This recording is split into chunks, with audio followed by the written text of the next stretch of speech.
Liz here from EMO's Creative Studio, and it's been a couple of days since I've worked on my little rag quilt.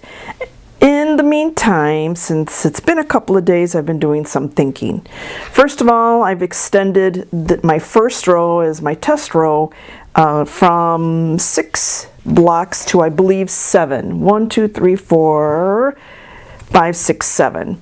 Because it turns out I've made quite a few of these blocks, and I decided not to be so lazy and calculate to have 6 blocks in a row, and 8 rows would be 48 blocks, and I have way more than 48 blocks. So I decided to sew or put together 7 blocks in a row, and I'm probably going to make 8 to 9 rows. The other thing I've decided, instead of having it alternating stripes, I'm going to, for each row, I'll put it in one direction, and the other row will be the alternating stripes, because I really don't like the way that this looks. So the next step, let me put this to the side. The next step I want to do is I want to stitch my X's across each one of these, so I have a big pile. What I'm going to do is I'm going to take a handful and I'm going to move over to my machine. I'm going to show you what else I've decided to do for this rag quilt. So a couple of things I've decided to do. Number one was I decided to put my walking foot on my machine. This is going to alleviate that puckeriness. No, I don't think that's such a word, but the puckering and the folding that comes across when you're sewing your X's. I know it's only 3 skinny layers, but I wanted to prevent that. I made a test sample and I added it onto my row, and it looked pretty decent. The other thing I want to do is, instead of doing individual blocks, I'm going to chain piece, because I want to use my time wisely.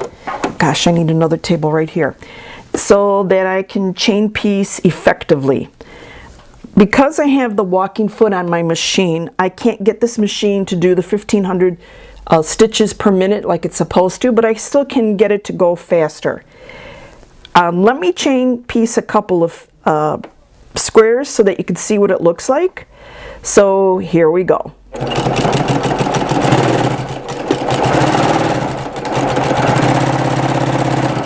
And you notice that I don't have really that much puckering going on. I'm at the end of my first square. Let me move these squares over here so they're not in the way. I'm going to slide my next square under the beginning of the foot of the walking foot, and I'm going to go ahead and sew it, trying to make sure that I keep this straight in line.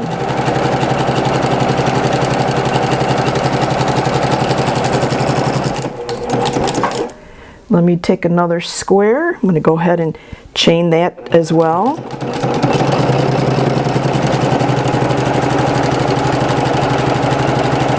As you can see, I can get this machine to go pretty fast with the walking foot. Now I've stopped it, and let's turn it around and see. Let's see what these things look like. It's not as puckery as it would be if I did not use my walking foot.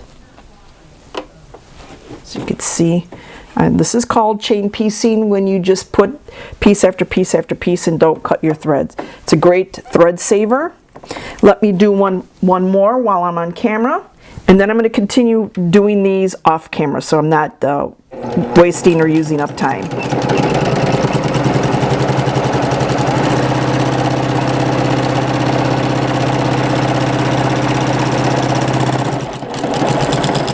So let me talk to you about a walking foot. What a walking foot does, it, you know, on the bottom of your table or your sewing machine, you have the sewing machine bed. It has feet that go pull your thread through, your fabric through.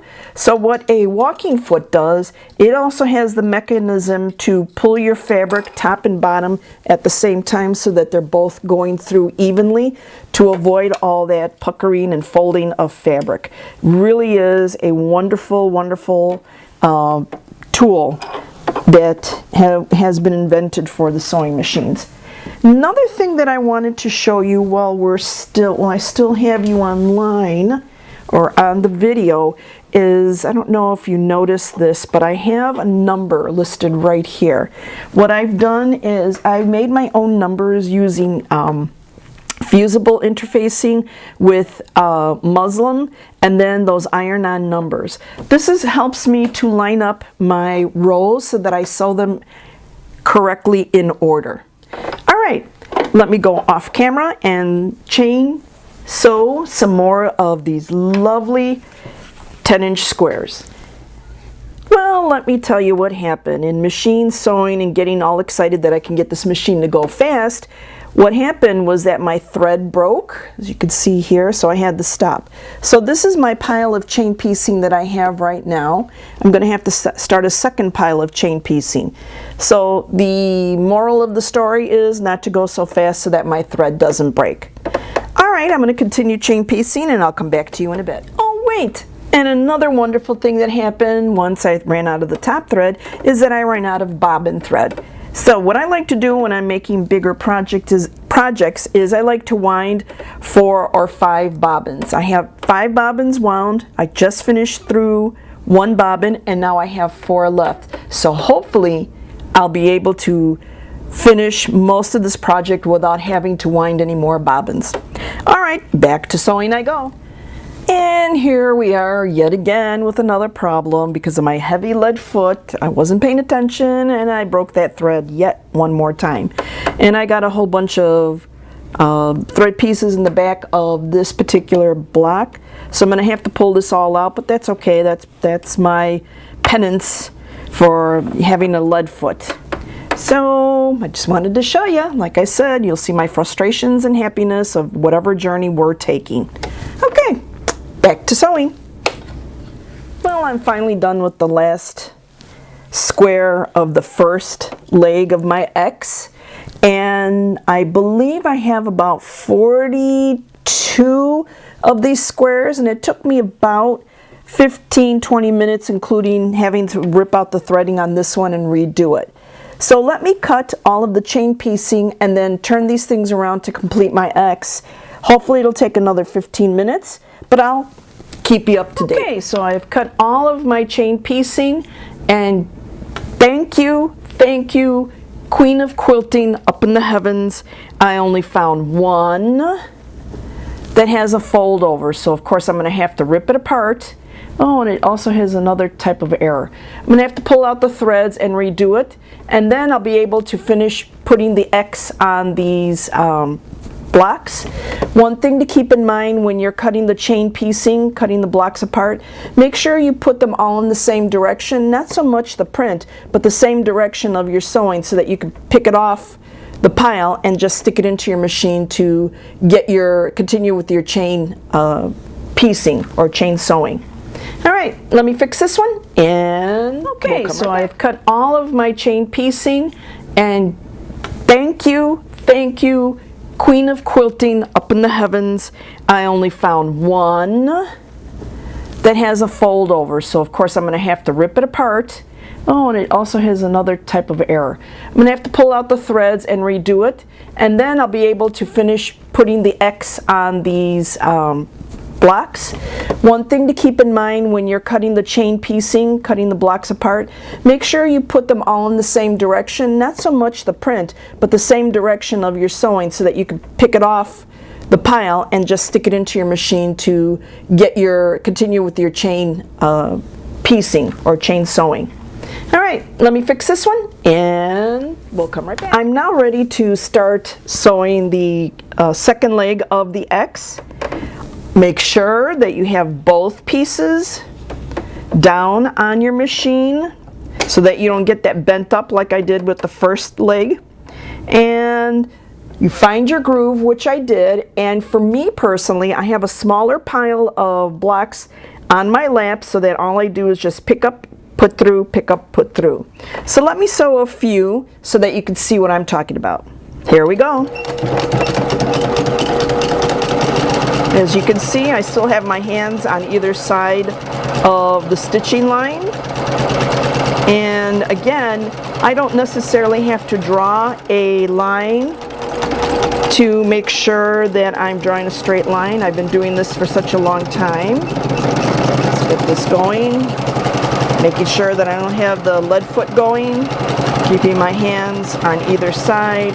Making sure I don't have a bent up corner on the bottom side.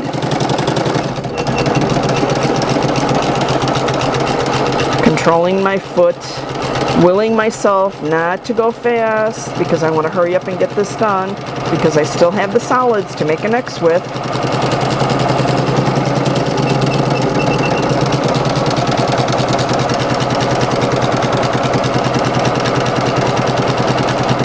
And you can see that I'm just picking them up from the pile on my lap because I have a limited space here in this sewing room. I can't add any, I could, but I shouldn't be adding any more tables. So just keep on sewing, keep on sewing, keep on sewing, keep on sewing. Making sure that I have both ends down, stick it in the machine.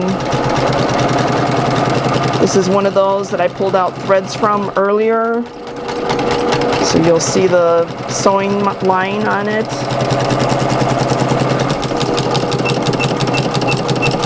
Uh-oh, I wasn't ready this time. All right, both pieces down, and let's go. Let's move this pile to the side. Uh-oh. All right, let's see what's going on here. They're stitching. Why do I have this stitching? Oh, because I've got this thread. My needle is down, so I can go ahead and pick this up. And for, oh, I see. All right, let's see if I didn't mess up here.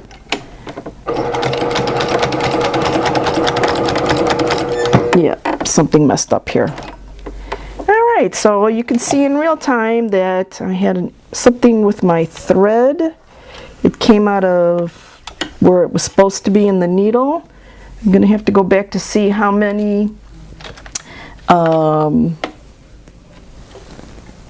squares I messed up.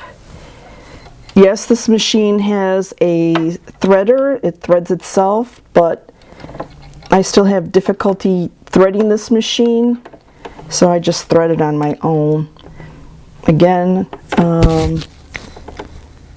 the thread broke somewhere somehow. And of course, now that I'm filming me putting the thread in, it's going to take me forever. Let me do it one more try. All right, let me go back and see. All right, this looks like it's got both X's. This is like both X's. This has got both X's. Okay, I caught it on the first block.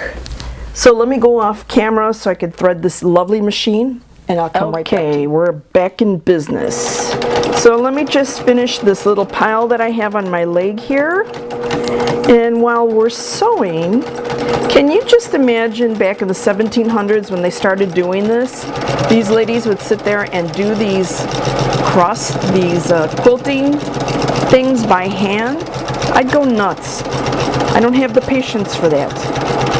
Here I'm getting all excited because I'm able to do this X on this block less than a half hour each leg, and I'm all excited about it. All right, I'm on the last pile that I am working on right now.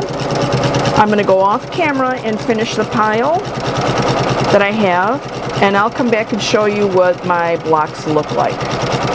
Alrighty, I now have my 40 some odd pieces of squares, bottom, top, and the batting in the middle, my sandwiches, my sandwiches all X'd off.